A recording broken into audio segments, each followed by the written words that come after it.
You feel it every Sunday night. That creeping sense of dread in your stomach that you try to ignore.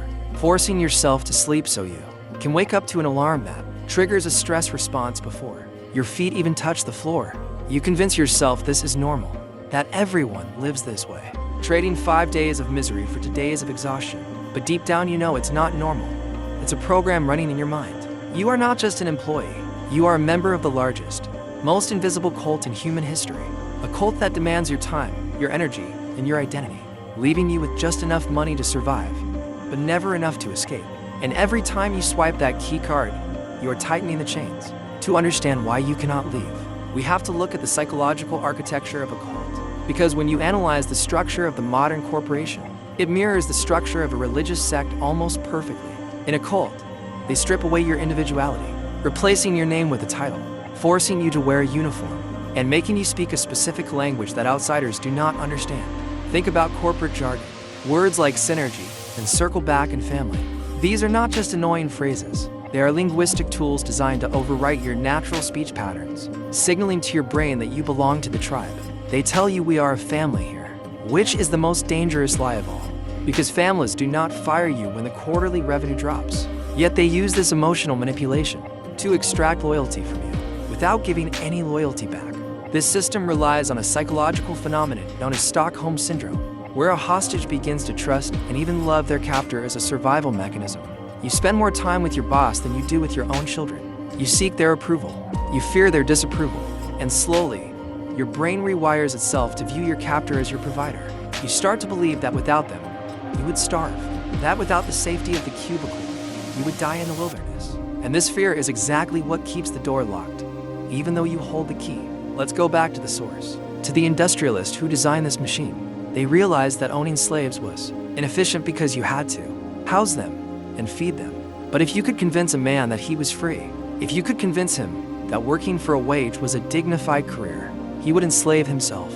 He would pay for his own housing. He would buy his own food, and he would drive himself to the factory every morning, terrified of being late. They replaced the whip with the performance review, and they replaced the chains with debt. This is why they encourage you to finance everything: the car, the house, the degree. Because a worker with debt is a worker who cannot quit. When you have monthly payments stalking you like a predator, you will tolerate abuse. You will work unpaid overtime, and you will smile while doing it because the alternative is ruin. The 9-to-5 is not structured for productivity. It is structured for surveillance. If it were about productivity, you would go home when your tasks were done. But you cannot do that. You must sit in them. Share until 5 p.m. Performing. The ritual of looking busy. This is a domination tactic, a way of proving that they own your time, regardless of your output. They are not paying for your results. They are renting your existence, harvesting your life force in 8-hour blocks until you are too old to be useful, at which point they replace you with a younger, cheaper battery. You might think about quitting. You might dream about starting your own path, but then the social conditioning kicks in.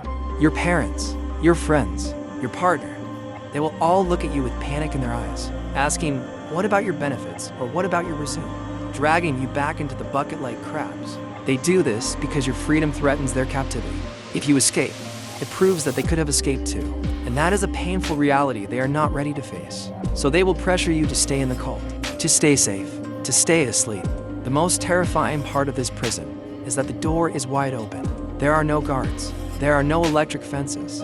The walls are built entirely inside your mind, constructed from the fear of the unknown and the addiction to a steady paycheck, paralyzing you in a state of comfortable misery where you complain about the trap, but you never actually step out of it. Escaping a cult is dangerous, and if you try to leave before you are ready, you will collapse and crawl back. So, you must prepare. The first step is psychological detachment. You must stop identifying as a manager or a coordinator, and remember who you actually are. You are a mercenary. You are a trader selling a service for a fee, nothing more. Do not give them your emotional energy. Do not give them your loyalty. Give them the work they pay for, and not a single drop of effort more. Stop playing their status games. Stop trying to climb the ladder, because the ladder is just a hamster wheel painted gold. While you are sitting in that office, use their resources to build your own exit. Learn on their time. Build your network on their dime, and use their salary to buy assets that will eventually replace them. You have to be cold. You have to be calculated. You are not quitting a job. You are escaping a matrix that wants to consume you. The moment you realize that safety is an illusion, and that the only real security is your own ability to hunt, the walls of the prison will turn to smoke, and you will finally be able to breathe.